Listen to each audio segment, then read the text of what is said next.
Well, this is my DVD case insert master Photoshop document. Now, just to run through it, what I have is a whole series of layers, and if I just turn them off, and I can quickly run through them. So to start off with, we have a background. The areas you can see bounded by the borders is where I'll trim it to. And so what I've done is I've made a mask that goes around the end. Now that's always on the top layer, so I'll always put things underneath it, and that way when I print it out, I've got a nice clean edge to print out to exactly the right size. I've also got my usual logo that I put on, a front title, a spline overlay, which I can vary the opacity of that so that the spline title stands out. Got a little label to show whether it's a Blu-ray or a DVD that I've got inside, and the spline title. So that's the basic that I have. And I usually put some image or graphics, and they will all go below my centerline video. So they will go between there and here, and that way the layer priority kicks in. So if I just click on that, so this is what I've actually got as my front title. Now I want to actually insert some smaller images into the front title, and I don't want to insert all the images. I want to trim down the image, and so that I've only got what you can actually see in the outline here. So I'm just in the process of erasing the sections. So I want to go zoom in a little bit, and then I can resize the eraser tool by using the left and right square brackets, and I can just work around the image and till I've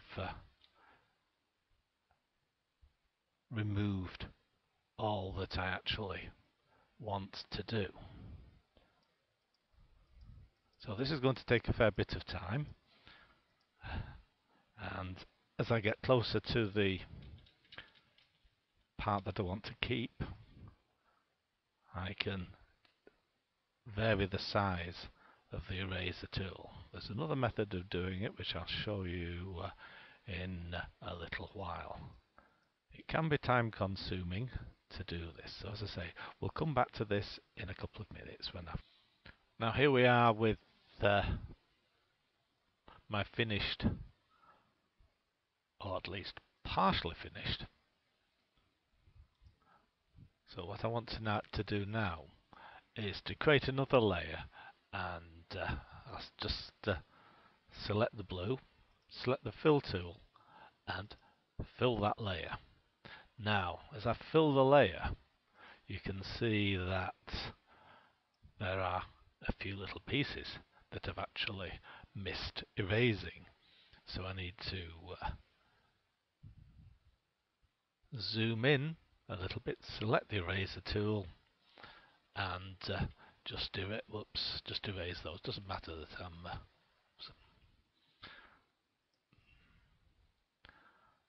paint bucket. Let's start that bit again and select the right layer this time, so that I can just erase these and not affect the blue underneath.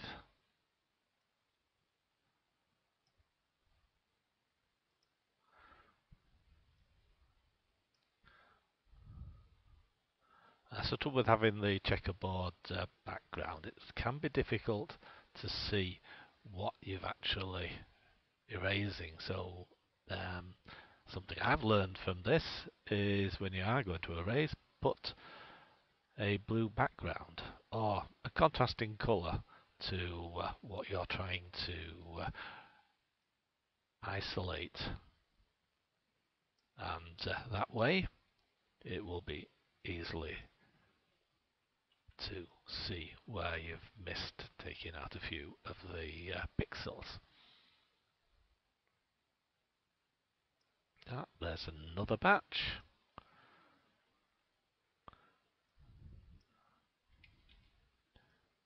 Incidentally, this is a very famous statue in Florence that a sculptor called Bernini made.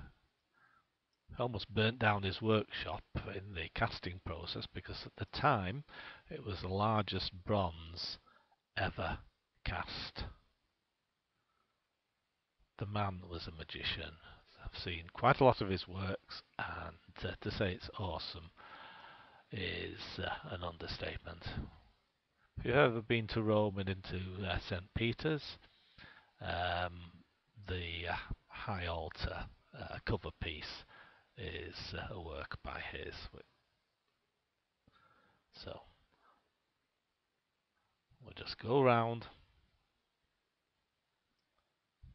finishing it off. I could trim a little bit more pieces off, but for the purpose of this demonstration, I think by the time we've done this, that will be sufficient.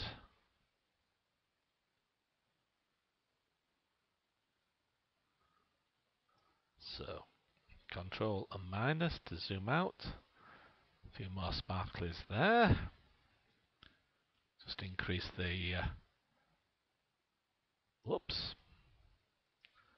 Easy to overdo it. That's where the history tool comes in, so you can just take a step back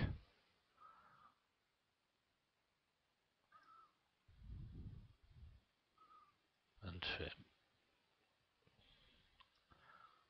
So, Control minus, there's a few more.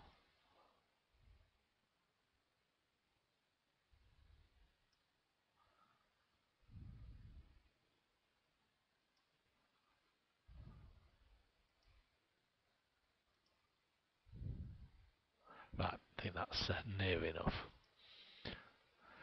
So all I need to do is move that out of the way.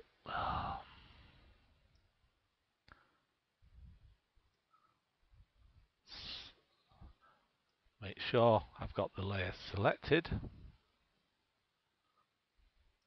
and simply drag it over. Use the Edit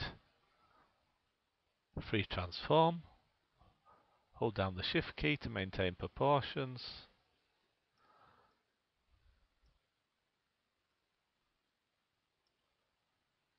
Press the Enter to do the selection, and then I can add it to a montage that I'm actually going to put on this particular DVD cover case. So just initially move it out of the way for now. I'll show you another method of doing a selection. Now this time I'm going to make a selection using a different tool. So if I select this particular tool and make a series of selection points,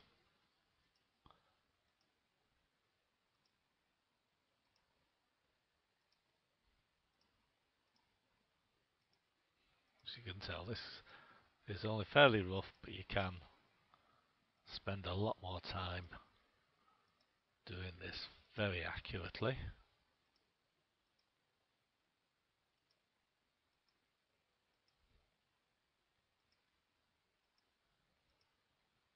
So it's just left clicking on the mouse,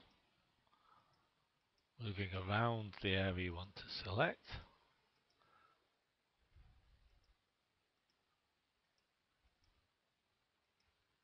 And then when you've finished, you click on your final point and it changes to a chained dotted. Right click the mouse, select it And if you want to make it a little bit smoother outline, you can have a feathering process. I won't in this case, just see, we're just going to demonstrate. Click on OK. I can use the selection tool and drag that off. So if I move that to one side and go to my Blu-ray disc case, again move that to one side, I can drag that and drop it. So let's get rid of that. Don't want to save it. No. And so I can use it to build up a montage of what I want to do. And so that is two methods of using a selection tool or different selections to isolate small areas of your images that you actually want to use. Now for the final part of this Photoshop tutorial. This is the background image. I've got it highlighted.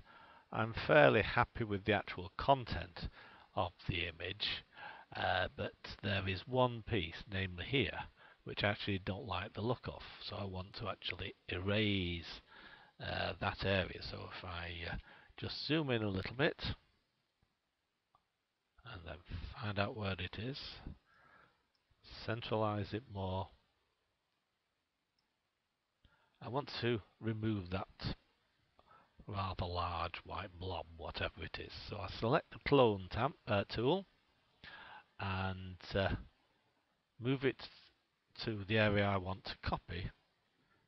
Press and hold the Alt key and click, left click, and then if I just drag it down,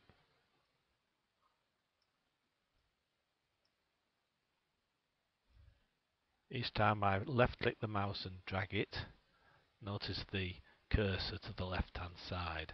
So that's the area that is actually copying.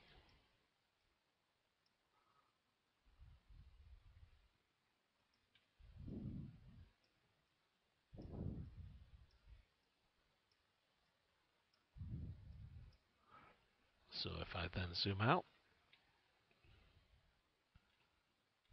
it's not quite as noticeable on the image, and that you'll find is quite a useful feature. If you want to touch up any portraits of people that you actually want to print out, you can use the clone tool to remove any skin blemishes or wrinkles,